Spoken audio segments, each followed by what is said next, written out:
안녕하세요 여러분, 건강 채널입니다. 오늘은 많은 분들이 관심을 갖고 있는 주제, 바로 일주일 만에 뱃살 빼는 방법에 대해 이야기해 보려고 합니다. 사실 뱃살은 건강을 위해서도 중요한데요. 단순히 외형뿐만 아니라 건강까지 좌우하는 중요한 부분이죠. 단기간에 뱃살을 줄이는 게 쉽지 않지만 제대로 된 방법과 꾸준한 노력이 더해지면 우리도 일주일 안에 눈에 띄는 변화를 느낄 수 있어요. 이번 영상에서는 뱃살을 줄이는 식단, 운동, 생활 습관까지 단계별로 하나씩 자세히 알려드릴게요. 뱃살 고민이 있으신 분들, 이번 기회에 제대로 관리해봅시다. 뱃살이 잘 안 빠지는 이유와 내장 지방의 위험성. 뱃살은 왜 그렇게도 잘 안 빠지는 걸까요? 보통 뱃살은 피하 지방과 내장 지방으로 나뉘는데요. 이 두 가지가 복합적으로 쌓이면서 뱃살이 쉽게 빠지지 않는 겁니다. 특히 내장 지방은 복부 안쪽 장기들 주변에 축적되어 몸의 중심에 가깝게 쌓이기 때문에 운동이나 다이어트를 해도 가장 마지막에 빠지기 쉬운 지방입니다. 이런 내장 지방은 단순히 외모뿐 아니라 당뇨, 고혈압, 심혈관 질환까지 유발할 수 있어 위험하죠. 그래서 뱃살을 줄이기 위해서는 단순히 운동뿐만 아니라 식단, 생활 습관까지 개선해야 하는 겁니다. 이런 점을 염두에 두고 지금부터 하나씩 실천해 볼 준비 되셨나요? 첫 번째, 식단 조절로 불필요한 칼로리와 탄수화물 줄이기. 자, 첫 번째로 시작할 것은 식단 조절입니다. 뱃살을 줄이기 위해서는 불필요한 칼로리를 줄이는 것이 중요한데요. 그 중에서도 탄수화물 섭취를 조절하는 것이 매우 효과적입니다. 특히 흰쌀밥, 빵, 면처럼 정제 탄수화물은 몸속에서 쉽게 당으로 변해 지방으로 축적되기 쉽기 때문에 이런 탄수화물 대신 현미, 귀리, 퀴노아 같은 복합 탄수화물로 대체해보세요. 복합 탄수화물은 혈당을 천천히 올려주고 포만감을 오래 유지시켜주기 때문에 뱃살 감량에 더 효과적이에요. 또한 단백질이 풍부한 달걀, 두부, 닭가슴살 등을 함께 섭취하면 근육을 유지하면서 체지방을 줄이는 데도 도움이 됩니다. 여기에 생야채와 과일을 충분히 섭취해서 비타민과 섬유질을 보충해주는 것도 잊지 마세요. 두 번째, 하루 10분 이상 고강도 인터벌 운동 HIIT로 지방 태우기. 이제 본격적인 운동 방법을 살펴볼까요? 일주일 안에 뱃살을 빼려면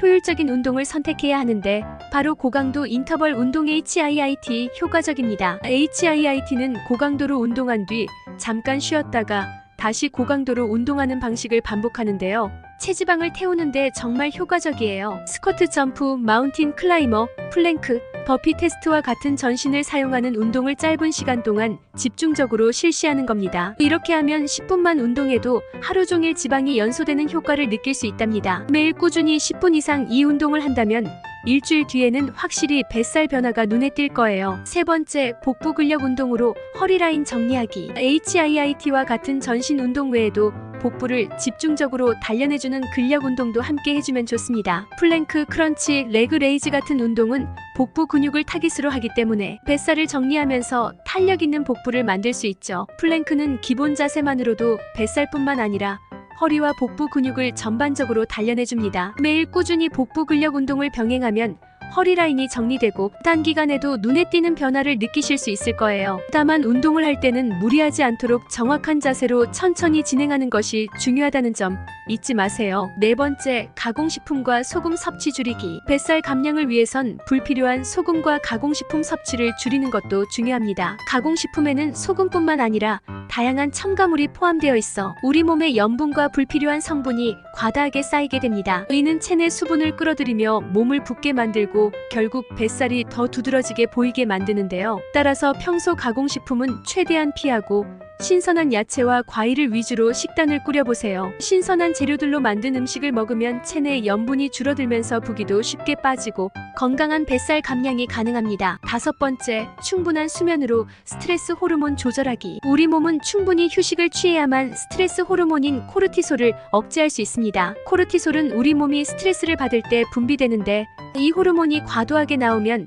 복부에 지방이 축적되기 쉽습니다. 특히 수면이 부족하면 신진대사가 떨어지면서 뱃살이 더욱 쉽게 쌓이게 되는데요. 일주일 동안이라도 하루 78시간의 충분한 수면을 확보해보세요. 수면 시간이 늘어나면서 몸이 회복되고 지방이 축적되는 것을 막아줄 뿐만 아니라 체중 감량에도 도움을 줍니다. 수면을 잘 챙기는 것만으로도 뱃살 관리에 큰 도움이 된답니다. 여섯 번째, 스트레칭으로 몸의 순환을 원활하게. 또한 스트레칭을 통해 몸의 순환을 원활하게 하는 것도 뱃살을 줄이는데 큰 도움이 됩니다. 스트레칭은 복부와 허리, 옆구리 주변의 근육을 자극해 혈액순환을 돕고 림프 순환도 원활하게 만들어 노폐물이 배출되도록 도와줍니다. 예를 들어 앉은 자세에서 상체를 좌우로 비틀어주는 동작이나 허리를 뒤로 젖히는 동작 등을 하면 복부와 허리 근육이 이완되면서 복부 지방이 효과적으로 소모됩니다. 스트레칭은 하루에 10분만 투자해도 효과가 크니 간단한 동작이라도 틈틈이 따라해보세요. 마지막, 충분한 수분 섭취로 뱃살 줄이기. 마지막으로 중요한 건 충분한 수분 섭취입니다. 물을 충분히 마시는 것만으로도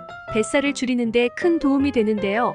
물은 체내 독소와 노폐물을 배출하고 장 운동을 촉진해 배변 활동을 원활하게 해줍니다. 특히 식사 전에 물을 한 컵 마시면 포만감을 느껴 과식을 방지할 수 있어요. 하루에 최소 2리터 이상 물을 꾸준히 마시면 몸에 쌓여있던 노폐물이 빠져나가면서 뱃살이 서서히 줄어드는 효과를 볼 수 있습니다. 오늘은 일주일 만에 뱃살을 빼는 다양한 방법을 소개해드렸는데요. 어렵지 않고 작은 변화로도 큰 차이를 만들 수 있으니 이번 기회에 꼭 실천해 보시길 바랍니다. 오늘 영상이 여러분의 건강과 다이어트에 도움이 되었다면 구독과 좋아요로 응원 부탁드립니다. 여러분의 구독과 좋아요가 큰 힘이 됩니다. 그럼 다음 영상에서 또 만나요.